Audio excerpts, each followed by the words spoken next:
Good morning students. बड़ा इससे पहले हमने जूम मीटिंग में इससे पहले जो वीडियो बनाई थी उसके अंदर हमने हाइड्रोजन बॉन्डिंग का जिक्र किया था। तो उसमें हमने सीखा था कि हाइड्रोजन बॉन्डिंग क्या होती है और हाइड्रोजन बॉन्डिंग की कंडीशन और टाइप हमने पढ़ ली थी। किन कंपाउंड्स के अंदर हाइड्रोजन बॉन्ड देखने को मिलेगा ये आप डिस्टिंग्विश कर सकते हो, और हाइड्रोजन बॉन्डिंग की टाइप इंटरमोलिक्यूलर और इंट्रामोलिक्यूलर हमने कर ली थी। उसके बाद आज का हमारा जो टॉपिक है वो है इफेक्ट और consequence of hydrogen bonding. Hydrogen bonding के इफेक्ट और इसके कंसिक्वेंस से क्या प्रभाव पड़ते हैं, बहुत ही इंपॉर्टेंस रखती है ये हाइड्रोजन बॉन्डिंग। जिन कंपाउंड के मॉलिक्यूल्स में हाइड्रोजन बॉन्डिंग होती है, यानी कि जिस कंपाउंड के मॉलिक्यूल्स आपस में H बॉन्ड से बॉन्डेड होते हैं यानी इंटरेक्टेड होते हैं, ये जस्ट एक इंटरमोलिक्यूलर फोर्स ऑफ अट्रैक्शन ही है।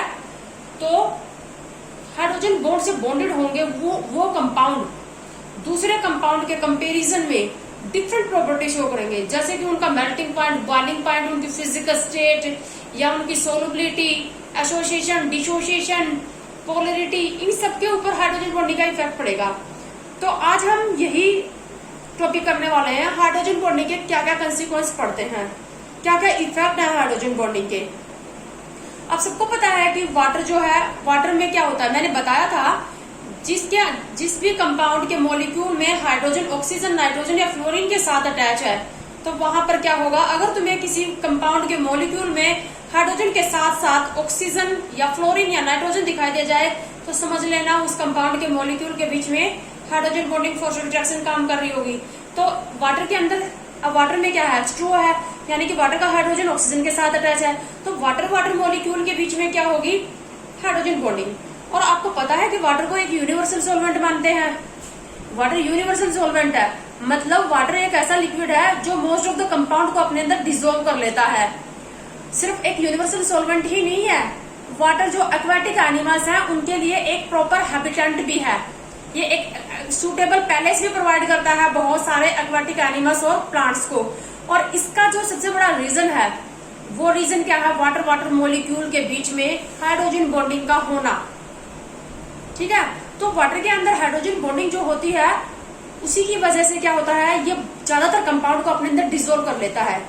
बेटा कोई भी कंपाउंड जो होता है, कोई भी कंपाउंड अगर सॉल्वेंट के साथ हाइड्रोजन बॉन्ड बनाएगा तो वो कंपाउंड उस सॉल्वेंट में सोलुबल होगा।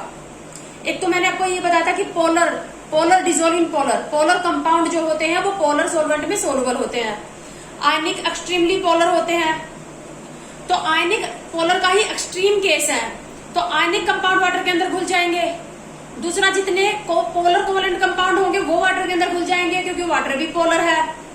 तीसरा, वो organic compound, water organic compound को भी अपने अंदर डिसॉल्व कर लेता है, वो ऑर्गेनिक कंपाउंड या वो इनऑर्गेनिक कंपाउंड भी वाटर के अंदर डिसॉल्व हो जाएंगे, जो वाटर के साथ क्या करेंगे, हाइड्रोजन बॉन्डिंग करेंगे। यानी कि ज्यादातर कंपाउंड को वाटर अपने अंदर क्या कर लेता है, डिसॉल्व कर लेता है। तो इसका एक मेन रीजन क्या है, हाइड्रोजन बॉन्डिंग। बहुत सारे कंपाउंड को तो ये अपने अंदर इसीलिए डिसॉल्व कर लेता है कि वो कंपाउंड इसके साथ हाइड्रोजन बॉन्ड बनाते हैं। तो मतलब वाटर को एक यूनिवर्सल सॉल्वेंट बनाने में हाइड्रोजन बॉन्डिंग का बहुत इंपॉर्टेंट रोल है। और एक छोटी क्लासेस में आपने क्वेश्चन पढ़ा होगा कि जनरली हम क्या करते हैं, जनरली जो किसी भी सब्सटेंस की जो सॉलिड और लिक्विड फॉर्म होती है उसमें सॉलिड फॉर्म ज्यादा डेंसर होती है लिक्विड फॉर्म के कंपेयर में। क्यों? क्योंकि सॉलिड फॉर्म में पर यूनिट वॉल्यूम में पार्टिकल ज्यादा नंबर ऑफ पार्टिकल होंगे, उनका मास पर यूनिट वॉल्यूम में ज्यादा होगा।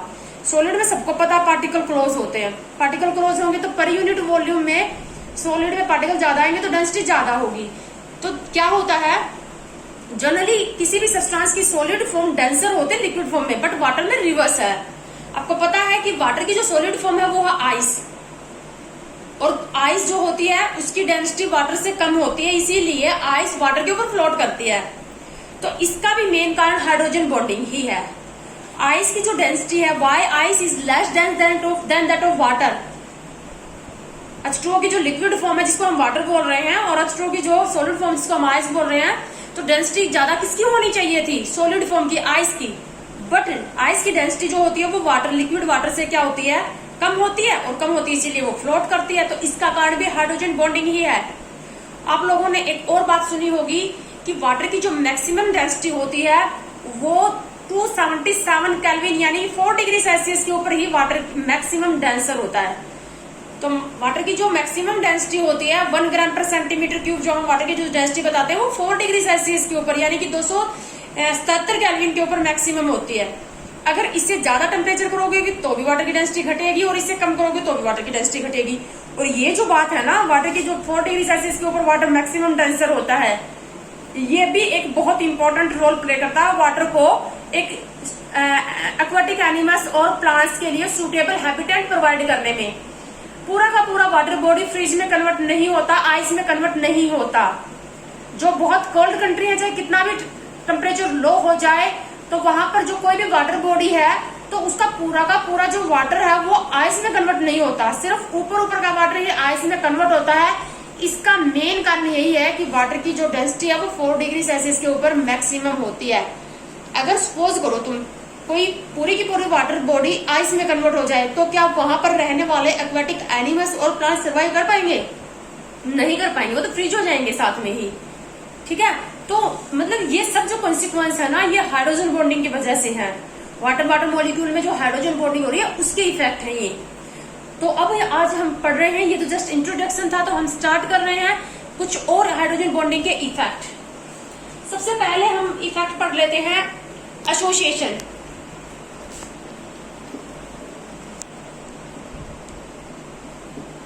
एसोसिएशन का मतलब जुड़ना, आपको पता है एसोसिएट होना।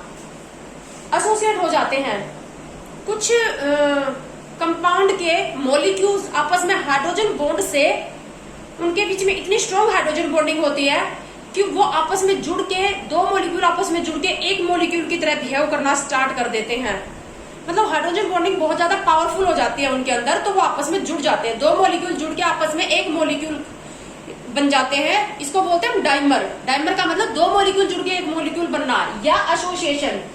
ये जो एसोसिएशन है, इसका एक इंपॉर्टेंट एग्जांपल देखो, आप लोगों ने 10th क्लास में एसिटिक एसिड पढ़ा होगा। एसिटिक एसिड, क्या फॉर्मूला होता है एसिटिक एसिड का? CH3C+OOH। ये एसिटिक एसिड है। तो यहाँ पर तुम देख रहे हो, क्या तुम बता सकते हो कि एसिटिक एसिड मॉलिक्यूल के बीच में हाइड्रोजन बॉन्डिंग होगी या नहीं? यस, बिल्कुल होगी। मैंने बताया था जिन मॉलिक्यूल का हाइड्रोजन ऑक्सीजन के साथ जुड़ा हो तो वहां पर क्या होगी? Hydrogen bonding.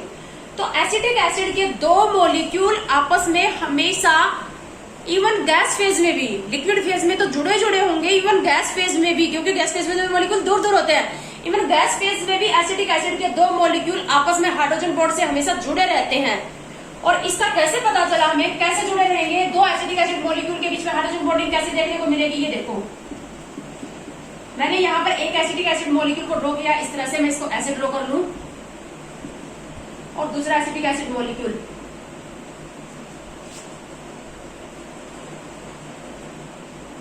ये देखो।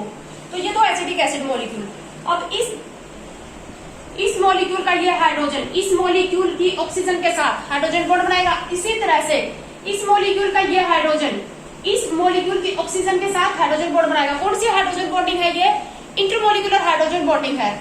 तो दो मॉलिक्यूल इस तरह से आपस में जुड़ जाते हैं कि ये एक मॉलिक्यूल की तरह बिहेव करते हैं, डाइमर का केस बनता है मतलब।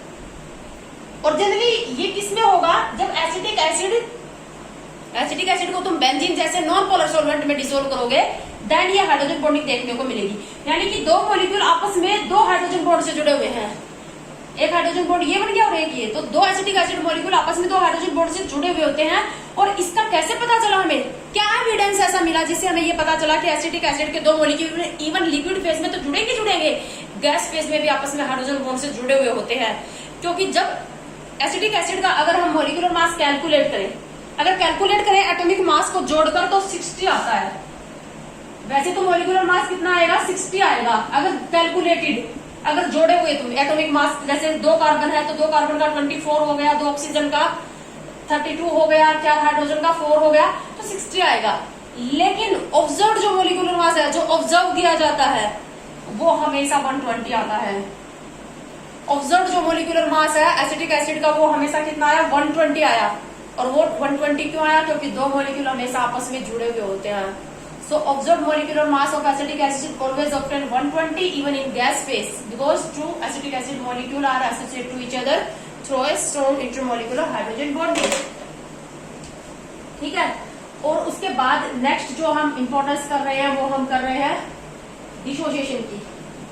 डिसोसिएशन, कुछ केसेस में हाइड्रोजन बॉन्डिंग की वजह से डिसोसिएशन हो जाता है, कुछ केसेस में एसोसिएशन हो जाता है। अब देखो, क्या तुम कंफ्यूज हो जाओगे कि एसिटिक एसिड में क्या इसका इफेक्ट आया। एसिटिक एसिड में हाइड्रोजन बॉन्डिंग की वजह से एसोसिएशन हुआ, दो मॉलिक्यूल जुड़ गए, और उस एसोसिएशन का क्या प्रभाव पड़ा कि जो ऑब्जर्व्ड मॉलिक्यूलर मास है वो कैलकुलेटेड मॉलिक्यूलर मास से डिफरेंट आता है, डबल आता है, इसका ये इफेक्ट आया। उसके बाद नेक्स्ट है हमारे पास डिसोसिएशन। डिसोसिएशन, डिसोसिएशन का मतलब टूटना, डिसोसिएट होना, आयनाइज हो जाना। अब इसका एक बहुत ही इंपॉर्टेंट जो कंसिक्वेंस है, बहुत important question, even JEE, NEET, 11, 12 सभी क्लासेस में बहुत ही इंपॉर्टेंस रखता है ये क्वेश्चन। आप लोगों ने हैलोजन एसिड सुने होंगे। जो ग्रुप 17 के जो एलिमेंट हैं उनको हैलोजन बोलते हैं, फ्लोरीन, क्लोरीन, ब्रोमीन, आयोडीन, और उनके जो हाइड्राइड हैं, अब जैसे हमारे पास ग्रुप 17 के एलिमेंट है फ्लोरीन, क्लोरीन, ब्रोमीन और आयोडीन, और इनके जो हाइड्राइड है HF, HCl, HBr और HI, इनको बोलते हैं हैलोजन एसिड। ये जो हाइड्राइड है ग्रुप 17 के, ये एसिडिक नेचर के होते हैं और हैलोजन के एसिड है, इसीलिए इनको क्या बोलते हैं, हैलोजन एसिड बोलते हैं। इसका नाम है hydrofluoric acid, hydrochloric acid, hydrochromic acid, hydroiodic acid. ठीक है, अब आप लोगों ने जो पीरियोडिक क्लासिफिकेशन ऑफ एलिमेंट पढ़ी थी, जो 3rd यूनिट पढ़ी थी, उसमें मैंने आपको ये बताया था कि एक ग्रुप से बिलोंग करने वाले एलिमेंट और उनके कंपाउंड्स की प्रॉपर्टी सिमिलर होती है। एक ग्रुप में जो एलिमेंट रखे हुए होते हैं उनकी बैलेंस कॉन्फ़िगरेशन सिमिलर होने की वजह से एक सेम ग्रुप से बिलोंग करने वाले एलिमेंट की प्रॉपर्टी और उनके कंपाउंड की प्रॉपर्टी भी क्या होती है, सिमिलर होती है। बट यहाँ पर देखो, यहाँ पर HF जो है उसके अंदर हाइड्रोजन बॉन्डिंग होगी। यस, क्या होगी HF में हाइड्रोजन बॉन्डिंग, क्योंकि HF में हाइड्रोजन किसके साथ जुड़ा हुआ है, फ्लोरीन के साथ। लेकिन रिमेनिंग हैलोजन एसिड के अंदर हाइड्रोजन बॉन्डिंग नहीं होगी। तो इसकी वजह से, इस हाइड्रोजन बॉन्डिंग की वजह से HF जो होता है वो रिमेनिंग हैलोजन एसिड से बहुत सारी डिफरेंट प्रॉपर्टी दिखाता है हाइड्रोजन बॉन्डिंग का। अब ये तो आपको पता है कि HF में ही हाइड्रोजन बॉन्डिंग होगी, रिमेनिंग में हाइड्रोजन बॉन्डिंग नहीं होगी। इसी का एक इंपॉर्टेंट कॉन्सिक्वेंस मैं आपको ये बताती हूँ कि सिर्फ HF ही रूम टेम्परेचर के ऊपर लिक्विड है, लेकिन बाकी रूम टेम्परेचर के ऊपर क्या है, गैस। हालांकि ये ऐसा डिसोसिएशन का केस नहीं है। अब की बार हमारा जो मेन पर्टिकुलर जो हेडिंग है वो है डिसोसिएशन। अभी इसको हम मेल्टिंग, बॉइलिंग पॉइंट और फिजिकल स्टेट में करेंगे। ठीक है, लेकिन मतलब मैं क्या कहना चाहती हूँ कि सेम ग्रुप से बिलोंग करने वाले एलिमेंट और उनकी कंपाउंड की प्रॉपर्टी जनरली क्या होती है, सिमिलर होती है। बट यहाँ पर हाइड्रोजन बॉन्डिंग की वजह से HF जो होता है वो रिमेनिंग हाइड्रोजन एसिड से डिफरेंट प्रॉपर्टी शो कर रहा है। और अब फिलहाल जो हम पढ़ रहे हैं HF की जो डिफरेंट प्रॉपर्टी है रिमेनिंग हाइड्रोजन एसिड से, वो क्या है, डिसोसिएशन। जब हम HF को वाटर में डिसोल्व करते हैं, ये सारे जो एसिड का काम कर रहे हैं, आपको पता है कि कोई भी एसिड एसिडिक प्रॉपर्टी कब दिखाता है, presence of water only. 10th class में तो ये बहुत ही इंपॉर्टेंट क्वेश्चन आपसे पूछा गया होगा हमेशा कि जो एसिड्स होते हैं वो वाटर की प्रेजेंस में ही अपनी एसिडिक प्रॉपर्टी क्यों दिखाते हैं। ठीक है, तो जब हम मतलब एक्वस सॉल्यूशन बनाएंगे HF का, HCl का, HBr और HI का, कैसे बनाओगे, HF को हम वाटर में डिसोल्व कर देंगे, HCl को वाटर में डिसोल्व करके इनका एक्वस सॉल्यूशन बनाएंगे। ठीक है, तो इनका जो एक्वस सॉल्यूशन होगा वही क्या होगा, एसिडिक नेचर का होता है। तो जब हम HF को वाटर में डिसोल्व करेंगे तो HF के दो मॉलिक्यूल में देखो इस तरह से हाइड्रोजन बॉन्डिंग तो होगी। और मैंने ये बताया था कि जितना एलिमेंट ज्यादा इलेक्ट्रोनेगेटिव होगा, जितना एलिमेंट ज्यादा इलेक्ट्रोनेगेटिव होगा उतनी ही स्ट्रॉन्ग हाइड्रोजन बॉन्डिंग बनाएगा। सबसे ज्यादा स्ट्रॉन्ग हाइड्रोजन बॉन्ड किसमें बनेगा, एक HF है, एक HO है और एक HN है। तो सबसे ज्यादा इलेक्ट्रोनेगेटिव इसकी 4 है, इसकी इलेक्ट्रोनेगेटिविटी है हमारे पास 3.5 और इसकी इलेक्ट्रोनेगेटिविटी हमारे पास 3। तो HF के केस में हाइड्रोजन बॉन्डिंग ज्यादा स्ट्रॉन्ग मिलेगी क्योंकि यहाँ पर पार्शियल पॉजिटिव और नेगेटिव चार्ज का सेपरेशन ज्यादा आएगा। ठीक है, तो यहाँ पर दो मॉलिक्यूल आपस में क्या होंगे, मतलब इस मॉलिक्यूल का, इस HF मॉलिक्यूल का हाइड्रोजन और इसका फ्लोरीन, इनके बीच में स्ट्रॉन्ग हाइड्रोजन बॉन्ड बनेगा। ये हाइड्रोजन बॉन्ड से बॉन्डेड हो गए। तो ये हाइड्रोजन बॉन्ड, वाटर क्या करता है, किसी भी एसिड, हमारे पास कोई भी एसिड होता है अगर हम उसको वाटर में डालते हैं तो वाटर क्या करता है, एसिड का अनायन जो और H पॉजिटिव आयन के बीच में जो कोवलेंट बॉन्ड है उसको तोड़ देता है और जिसकी वजह से ये आयनाइज हो जाता है। यही है वाटर का रोल। हर वो सब्सटेंस जो H पॉजिटिव आयन रिलीज करेगा वाटर के अंदर वो क्या होगा, एसिडिक होगा। वाटर ने क्या किया, यहाँ जो एसिड, कोई भी एसिड है, मैंने जनरल एसिड को HA से लिख लिया, तो वाटर क्या करता है, हाइड्रोजन और इस एनायन के बीच में ये जो कोवलेंट बॉन्ड है इसको तोड़ देता है। ये बॉन्ड टूट जाएगा तो H पॉजिटिव आयन अपने आप रिलीज हो जाएंगे और जिस जो H पॉजिटिव आयन देगा टूट के वो क्या होगा, एसिडिक। तो अब हमने इसको वाटर में डिजोल्व कर रखा है। अब वाटर में डिजोल्व कर रखा है तो वाटर क्या करेगा, इस तरह से इस बॉन्ड को तोड़ देगा, ठीक है। और जब ये बॉन्ड टूटेगा तो ये क्या बन जाएगा, ये H पॉजिटिव और ये क्या बन गया, अब नेगेटिव। इसी तरह से अगर मैं आगे लिखूं, एक और मॉलिक्यूल में दिखा दूं,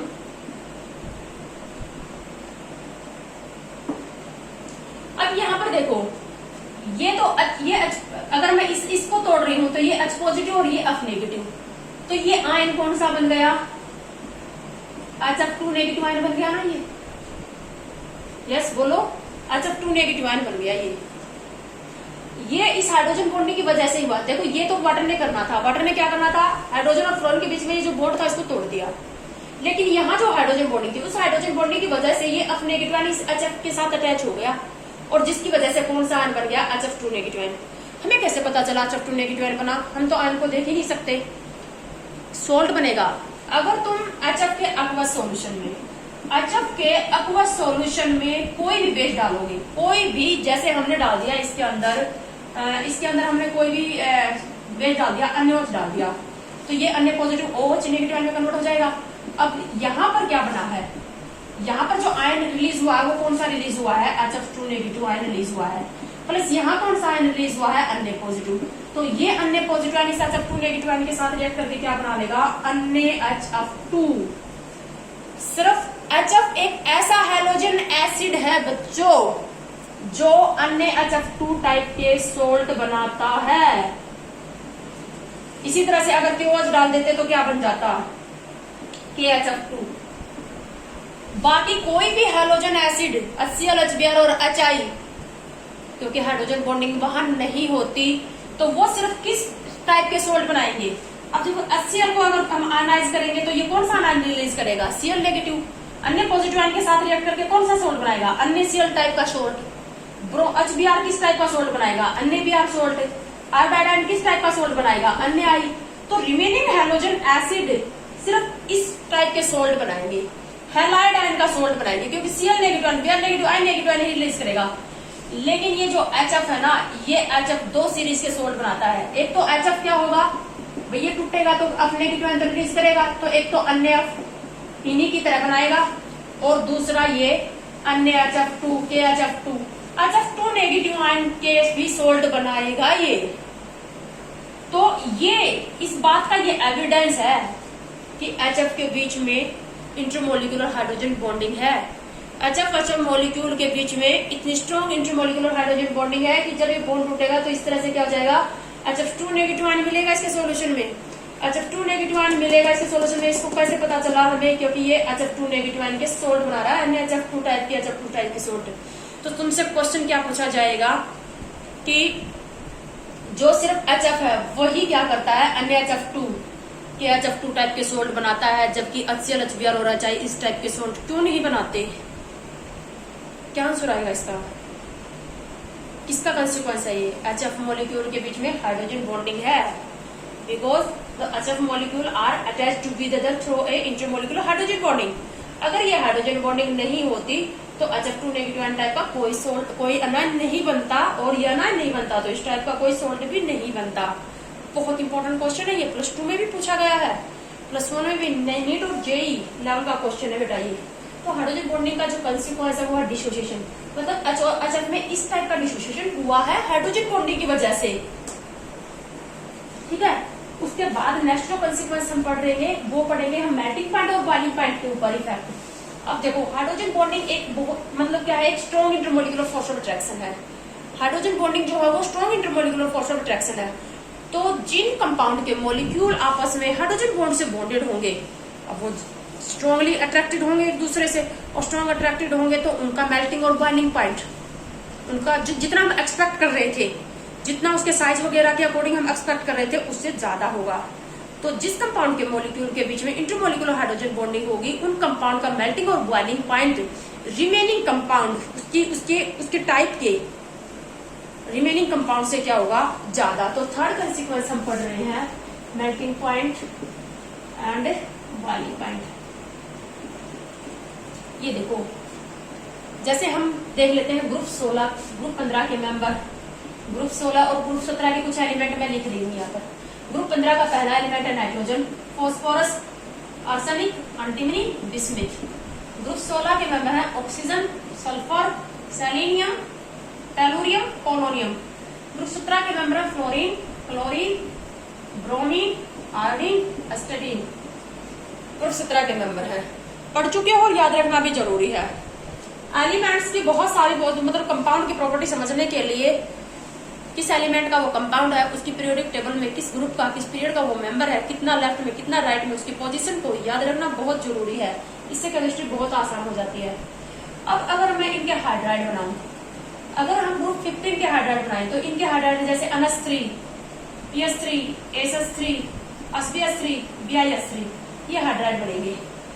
ग्रुप 16 के जो हाइड्राइड होंगे वो जैसे हो जाएगा H2O, H2S, H2SC, H2PE, H2PO। Group 17 के जो हाइड्राइड होंगे HF, HCl, HBr, HI, और ये रेडियो एक्टिव है। ये इसकी स्टडी हमारे पास नहीं है, चाहे ग्रुप 15 के हाइड्राइड हो, 16 या 17 के हाइड्राइड हो। अभी तुमने क्योंकि तुम्हें सारी इंटरमोलिकुलर फॉस्फोरेट्रेक्शन की टाइप अभी तुमने नहीं पढ़ी है, ठीक है, तो तुम 11th का मतलब अभी जो 5th यूनिट स्टार्ट होगी उसमें पढ़ोगे। तो जो रिमेनिंग इंटरमोलिकुलर फोर्स-ऑफ-अट्रैक्शन है उनमें से एक वंडर वाल फोर्स-ऑफ-अट्रैक्शन तुम लोगों ने सुनी होगी कभी कभी। जो मॉलिक्यूल, किसी भी कंपाउंड के मॉलिक्यूल के बीच में जो फोर्स-ऑफ-अट्रैक्शन होती है वो होती है वंडर वाल फोर्स-ऑफ-अट्रैक्शन। और बेटा मॉलिक्यूल का जैसे जैसे साइज बढ़ता है ना, वंडर वाल फोर्स-ऑफ-अट्रैक्शन बढ़ती है। जैसे जैसे मॉलिक्यूल का साइज बढ़ेगा वंडर वाल फोर्स-ऑफ-अट्रैक्शन बढ़ेगी। किसी भी मॉलिक्यूल का साइज कैसे बढ़ेगा, अगर उस मॉलिक्यूल में जो एटम प्रेजेंट है, अगर बड़े साइज के एटम होंगे तो मॉलिक्यूल का साइज भी बड़ा होगा, और अगर मॉलिक्यूल का साइज बड़ा होगा तो उनके बीच में wonder Waals force of attraction भी क्या होगी, स्ट्रॉन्ग होगी। डाउन द ग्रुप आप लोगों ने पढ़ा है, डाउन द ग्रुप एटम का साइज क्या होता है, इंक्रीज। अब नाइट्रोजन से बड़ा साइज फास्फोरस का, फास्फोरस से बड़ा आर्सेनिक, एंटीमनी और बिस्मिथ। तो बेटा अब इस एटम, अगर किसी भी एटम, एक भी एटम का साइज बढ़ेगा तो मॉलिक्यूल का साइज तो बढ़ेगा ना। यानी कि डाउन द ग्रुप हम क्या कह सकते हैं कि अमोनिया जो कंपाउंड है उसके मॉलिक्यूल का साइज स्मॉल है, फॉस्फिन जो कंपाउंड है उसके मॉलिक्यूल का साइज इससे थोड़ा बड़ा है, और सबसे बड़ा साइज किस कंपाउंड के मॉलिक्यूल का है, BiS3। Down the group molecular size बढ़ रहा है। अब down the group molecular size बढ़ रहा है तो wonder Waals force of attraction भी बढ़ रही है। Van der Waals force of attraction intermolecular force of attraction ही है एक प्रकार की, ठीक है। तो अगर इंटरमोलिक्यूलर फोर्स ऑफ अट्रैक्शन यानी कि किसी भी कंपाउंड के मॉलिक्यूल के बीच की फोर्स ऑफ अट्रैक्शन बढ़ेगी, फोर्स ऑफ अट्रैक्शन बढ़ेगी तो मेल्टिंग पॉइंट और बॉइलिंग पॉइंट भी क्या होगा, इंक्रीज। यानी कि हम अगर डाउन द ग्रुप मूव करेंगे तो सभी हाइड्राइड का down the group melting point और बॉइलिंग पॉइंट क्या होना चाहिए, melting point and boiling point down the group क्या होगा, इंक्रीज। यस होना चाहिए, ठीक है। Down the group melting and boiling point increase होगा क्योंकि मॉलिक्यूल का साइज बढ़ रहा है। मॉलिक्यूल के साइज बढ़ने की वजह से क्या हो रही है, उनके बीच में इंटरमोलिक्यूलर फोर्स ऑफ अट्रैक्शन बढ़ रही है, मेल्टिंग और बॉइलिंग पॉइंट बढ़ेगा, ठीक है, बढ़ रहा है। HCl से ज्यादा मेल्टिंग और बॉइलिंग पॉइंट किसका होता है, HBr का, और HBr से ज्यादा किसका होता है, HI का। इसी तरह से H2S से ज्यादा H2SC का होता है, H2SC से H2TE का, H2PO का। इसी तरह से PS3 से ज्यादा ASH3 का, इससे ज्यादा SbS3 का, इससे ज्यादा BiS3 का। लेकिन अगर हम ये तरीका देखें तो सबसे कम मेल्टिंग और बॉइलिंग पॉइंट तो सबसे ऊपर वाले कंपाउंड का होना चाहिए ना, क्योंकि इसी का साइज क्या हो रहा है, सबसे स्मॉल। तो ग्रुप 15 में अमोनिया का मेल्टिंग और बॉइलिंग पॉइंट सबसे कम होना चाहिए था, ग्रुप 16 में H2O का, और ग्रुप 17 में HF का मेल्टिंग और बॉइलिंग पॉइंट सबसे कम होना चाहिए था, क्योंकि इनके मॉलिक्यूल का साइज स्मॉल है। तो यहाँ पर इनके मॉलिक्यूल के बीच में फोर्स ऑफ अट्रैक्शन वीक है, बट सबसे ज्यादा होता है। अमोनिया का मेल्टिंग पॉइंट बॉइलिंग पॉइंट जो है वो एक्सेप्शनली हाई है। H2O का मेल्टिंग और बॉइलिंग पॉइंट रिमेनिंग सबसे ज्यादा है। HF का मेल्टिंग और बॉइलिंग पॉइंट भी रिमेनिंग में सबसे ज्यादा है।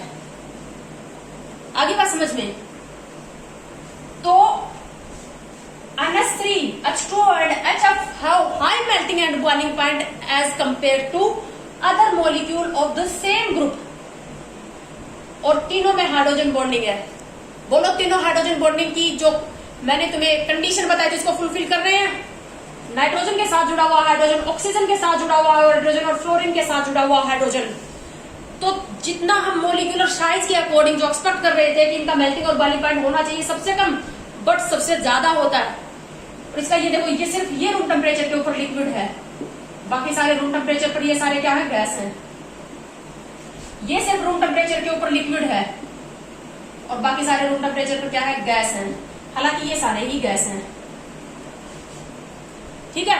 तो यहां से भी देख रहे हो तुम, लिक्विड कौन होगा, मोलिक्यूल जिसके क्लोज होंगे, H2 मोलिक्यूल। अब तुमसे क्वेश्चन पूछ लिया जाए why H2 is liquid but H2S is gas.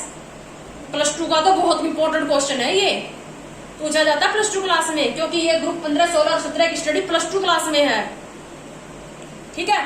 तो H2 लिक्विड है, H2S गैस है, क्या कारण? H2 molecule are interacted to each other in hydrogen bonding. So molecule became close to each other. So it is liquid. While there is no hydrogen bonding is present in H2S. So it is gas. HF is liquid but HCl is gas. कारण क्या है? HF molecule are interacted to each other through a hydrogen bonding. तो इनका exceptionally high melting और boiling point और इनकी physical state भी liquid remaining gas होने का क्या कारण है? Hydrogen bonding. तो इस वीडियो के अंदर हम हाइड्रोजन बॉन्डिंग के इतने ही कंसीक्वेंस लेंगे। हालांकि हाइड्रोजन बॉन्डिंग के और कंसीक्वेंस भी हैं, उसको या तो कल मैं वीडियो में करवाऊंगी या फिर जूम मीटिंग में करवाऊंगी, ठीक है। तो ये वीडियो काफी लंबी हो गई, इसमें हम इतना ही पढ़ेंगे।